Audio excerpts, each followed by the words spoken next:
আসসালামু আলাইকুম। গ্রামের বাড়ির টাটকা টাটকা খাবার, টাটকা টাটকা সবজি, টাটকা টাটকা মাছ। এটা হচ্ছে মাছ ফ্রাই,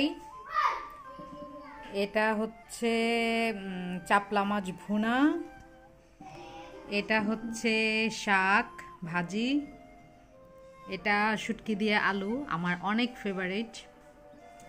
এটা বোয়াল মাছ, আমার শ্বশুর আব্বুর হাতের রান্না, স্পেশাল রান্না, এটা অবশ্যই ট্রাই করবো আজকে।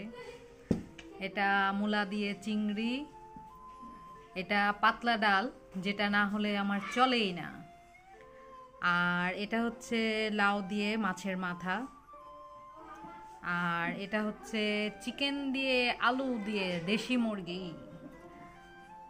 এটা শশা না, ক্ষীরা।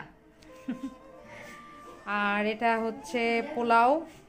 তো এই তো খাবার আয়োজন, যে যে খাবেন চলে আসুন বিন্দাস।